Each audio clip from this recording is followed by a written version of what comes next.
anticipation. The new government is here. Now, tell us about your view about the coming of President Tinubu. I want to start by saying congratulations. A few days ago, we had president-elect, and today we have the president. Mr. President, you're no longer the president of APC or PDP or Labour Party. You're the president of Nigeria. Has become the father of the nation, and I extend my congratulations. A good outing. I commend him for the stamina, the passion with which he delivered the speech. Of course, not too many people will be able to do that, with the glare of cameras around the world. And we are very optimistic that he will make sure that his government will be inclusive of persons with disability. I was expecting a absolute mention of disability, although he said vulnerable group. But then it's a good start. I also commend the upfront nature of his speech. I took time out to listen to it again and again and again. It's very optimistic, very upbeat. But it's some of the promises is going to be a Herculean task, you know. And of course, if I'd written that speech, I would have been a bit tricky the way I put up the fuel subsidy issue and look at the backlash, you know. But I think I am also a firm believer of the fact that we don't need fuel subsidy. I mean, we will get there, but taking a look at his inaugural speech, which was full of issues regarding developments in the country, what do you consider the most critical? I think, for me, his upbeat and upfront presentation of the security issues, saying that, and I agree with him, you can't fix the economy when you have insecurity. You can't provide all the infrastructure when you have security situation. You can't attract investment when there are security challenges. So I agree with him. The first thing is fix security issues.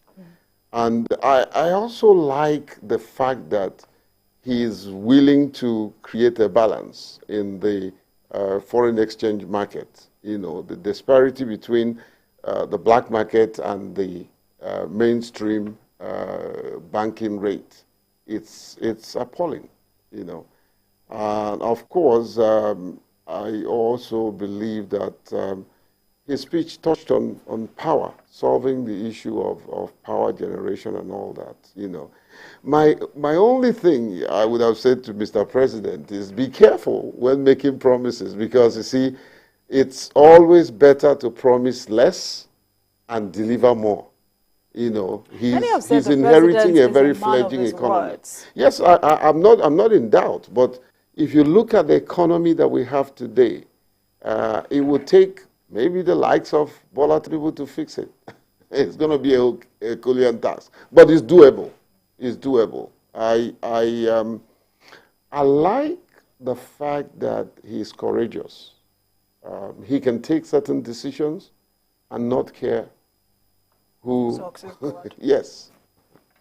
All right. So the president has also promised to be a leader for all Nigerians. I mean, we heard him say, "My administration shall govern on your behalf, but never rule over you." He said he shall consult and dialogue, but never dictate. How do you think he should go about this?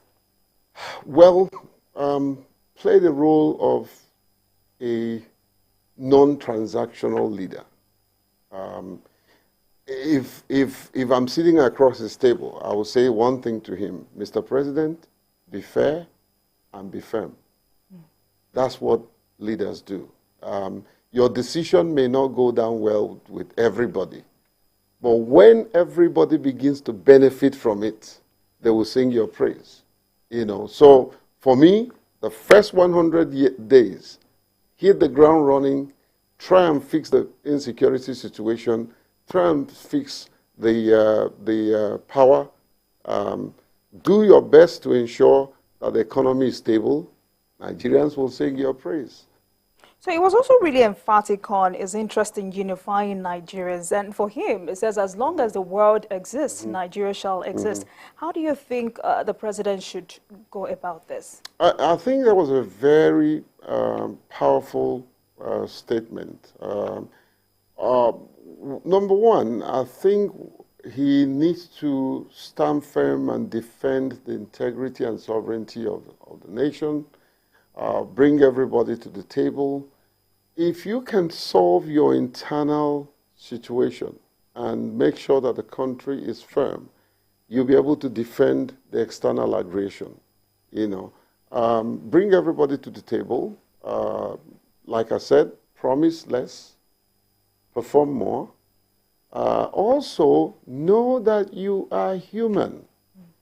Let people see your weaknesses so that when those weaknesses begins to play out, they will empathize with you. I don't expect a rocket science performance over, I don't expect an easy performance over a period of time. Be as honest as possible. Communicate. Let people know what you're doing. He's been effective in speaking out his heart and all that. Make sure that those around you have the same body language, that when you are making a presentation, you are believable, you're credible, and ensure that you surround yourself with the right team. I think if he ensures that he has the right chief of staff, the right staff around him, the right set of ministers, and be bold to fire just the way you hire. If you cannot fire, please don't hire. Be bold, don't be brash, be humble. There is something that, look, I don't speak for APC or anything. I'm just presenting the facts. There is something that I noticed. Unknown to him, the microphones was open. You could see him saying thank you to everybody. Oh, thank you very much. Oh, thank you. Thank you. That's a man who have a heart of gratitude, and I'm saying this emphatically, that whether we like it or not, we have a president. It doesn't matter the camp that is bleeding. The bleeding will stop, but right now, we need to rally around and support one president that we have, and that's Bola Tinubu. There's nothing anybody can do about it. Fantastic. We'll get back to some of the issues you raised in his inaugural speech, but people living with disabilities are critical in national development. What do you think, what policies will you encourage the new president to implement for such group? Mr. President, the first policy is to ensure that persons with disability are represented in your cabinet. We want to be the first president in the country to appoint persons with disability as a minister in your cabinet. I don't care if it's a minister of state. Be the first president to appoint a minister with disability in your cabinet. He's not coming with the disability, he's coming with capacity, he's coming with character and competence, he's coming with commitment, And of course, please, sir, if he doesn't perform, fire him or her. It doesn't matter who, And so, for me, that will be the first step. In terms of policies, when people say, Jumoke, right? When people say there are too many policies in Nigeria, I don't agree. Let there be more policies, and we can struggle to implement. And simply put, policies are not human beings. Policies are documented ideology in a piece of paper. Don't put it on shelf 14. Shelf 14 is where we put policies and it's never implemented. In other words, policies, when they are made, the person who proposed the policy must be the face of that policy. You must fight tooth and nail to ensure that the policy is implemented. I was privileged to lead the first policy on inclusion by Federal Ministry of Education. I didn't go back and sit back and say, oh, well, we've done the policy, let it implement itself. No, I kept pushing. And today, there are organizations that are implementing that policy. Federal Ministry of Education, for the first time, is putting inclusive education in their budget, you know. So policies are not human beings. Policies don't have legs. Policies have people who put down their ideologies on paper and they are willing to push until they see implementation. So for me, Mr. President, look at the existing policies. Find where there are gaps. Ensure that those gaps are met by update and inclusion of emerging issues. And where there are no policies, formulate one. The days are gone when policies would take years. You know, I think, without blowing trumpet, I was one of the first policy experts that did policy in this country in 30 days. The albinism policy was done in 30 days. The inclusive education policy was done in 30 days. The gender in agriculture that I was part of, you know, and right now the WASH policy, it doesn't take rocket science, Jimmy. It takes people who are willing, who are committed, who are experienced, who are not going to do copy and paste, which is what I hate in policies. Policies must be original. They must speak to the issues. They must also have an implementation guideline so that it can be implemented. And lastly, they must have a sustainability component, you know, as much as M&E and all that. But it takes a lot of processes to go through policy. And so for me, Mr. President, look at existing policies. Are there gaps? Let those gaps be filled. Look at new policies, you know, and ensure that there is a systematic approach to move from policy to practice. All right, Dr. Epelle, let's take a break and we will come back to dissect more of the inaugural speech of President Bola Ahmed Tinubu. Please stay with us.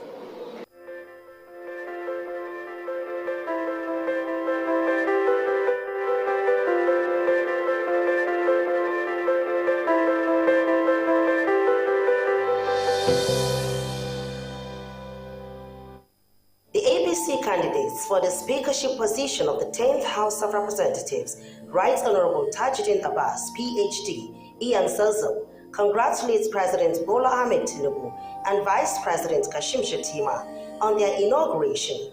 Right Honorable Tajuddin Abbas wishes them success in their tenure and calls on Nigerians to give them maximum support.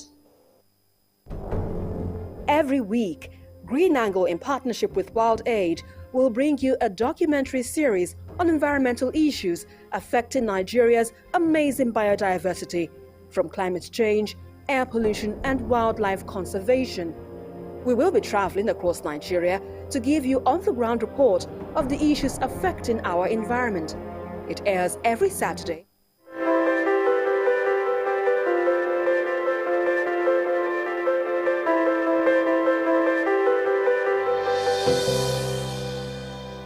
Thank you very much for staying with us. You're still watching Politics Tonight, digging beyond the headlines. And I still have with me in the studio Dr. Jake Epelle, a policy development and advocacy expert and founder of TAF Africa. Tonight, we're discussing national inclusion and setting agenda for President Tinubu. All right, Doctor. Now, you know, another critical section of the population is the youth who President Tinubu has promised to work with. What does he need to do for this to be achieved? Well, incidentally, he has the ability to and the foresight to pick the best. And there are so many youths who can do the job, you know.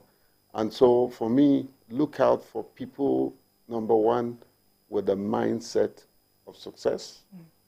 Number two, with the skill set of success. Number three, who has the tool set to success. They're not too far. They're there.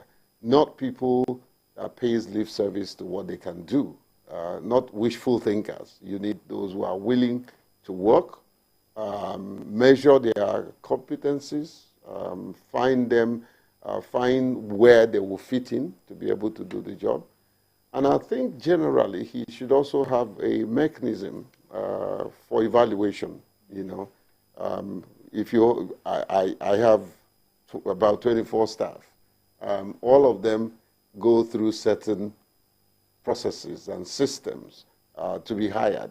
And when you're not meeting that expectations, there's a saying, either you shape up or you ship out.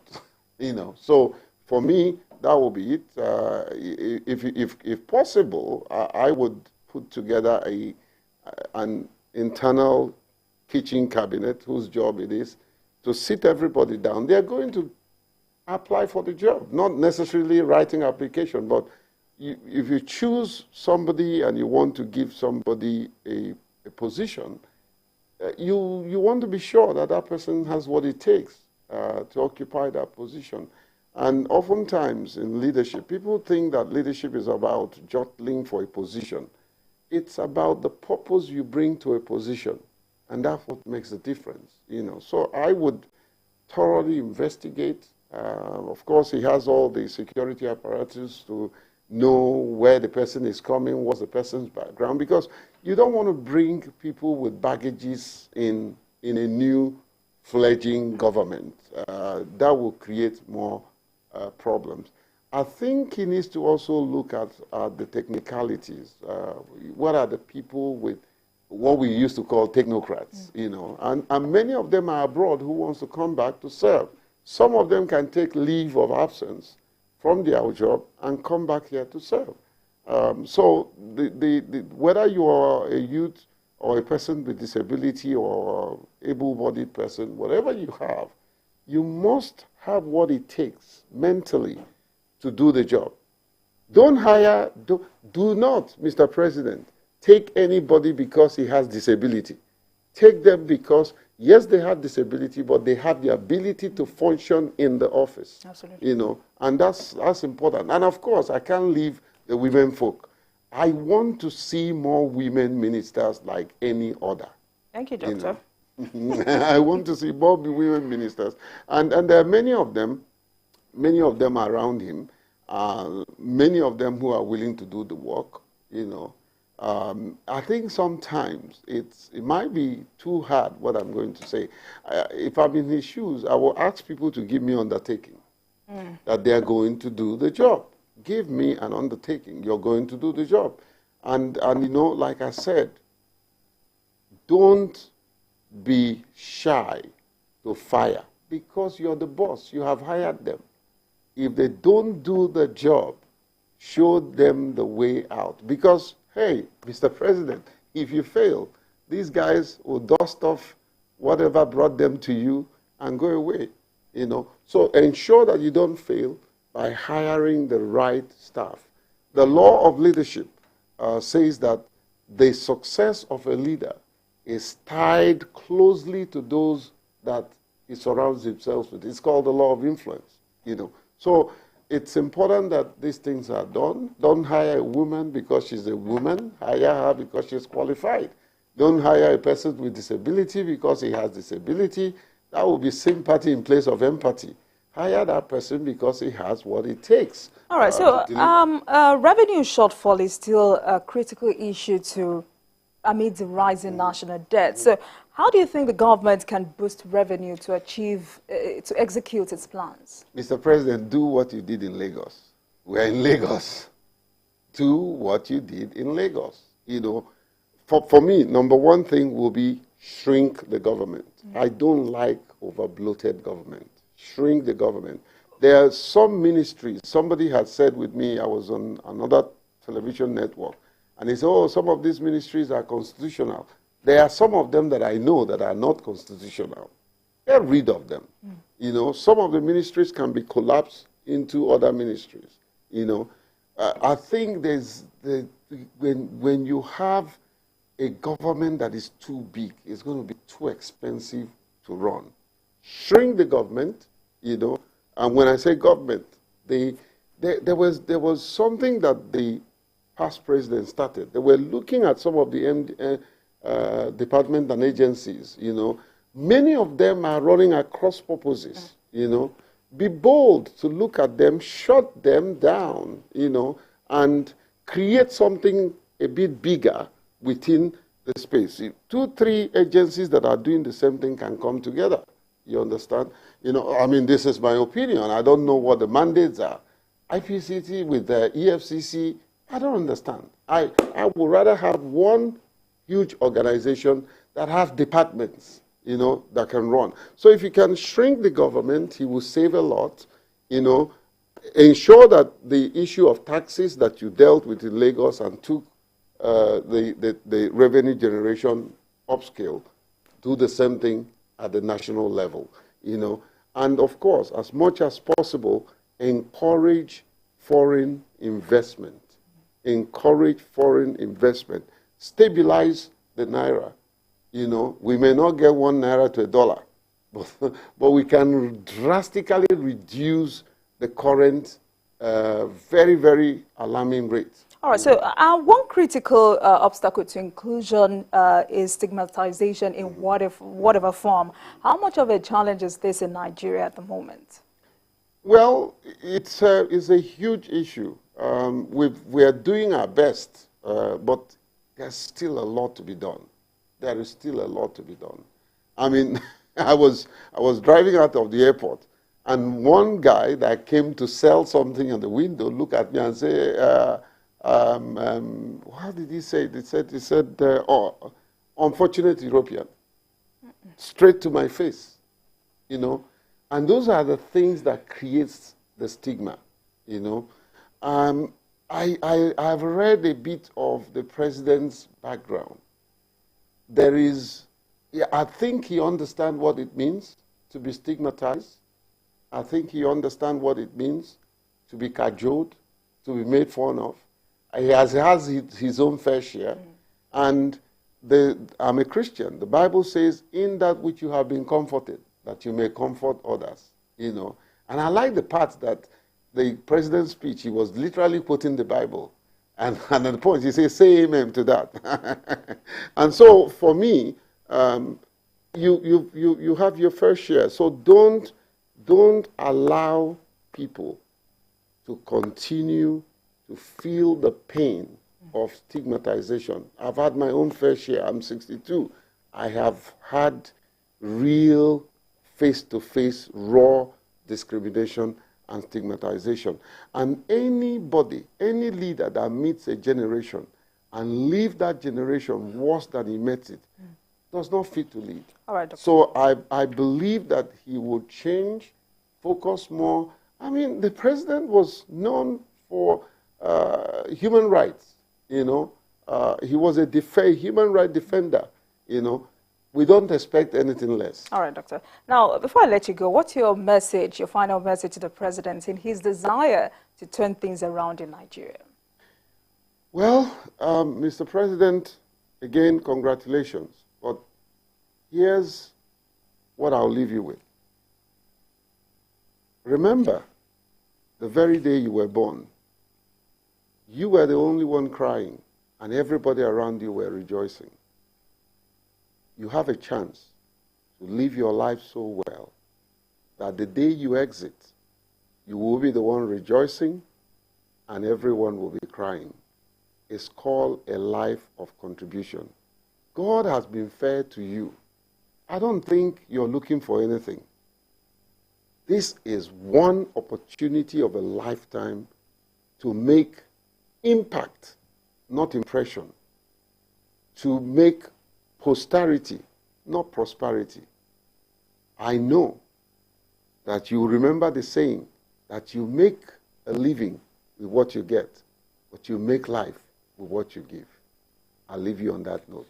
Thank you very much, Dr. Jake Epelle, policy development and advocacy expert and founder of TAF Africa. Tonight we discussed national inclusion and setting agenda for President Tinubu. Thank you very much, sir, for coming on the program. Thank you, Jumoke. Thank you. And thank you very much for watching. That marks the end of today's episode of Politics Tonight. But the conversation continues from here. Get in touch with us on Twitter at TVC News NG and at Olajumoke using the hashtag Politics Tonight. We're also on YouTube at youtube.com/TVC News Nigeria. I am Olajumoke Olatuji. Good night.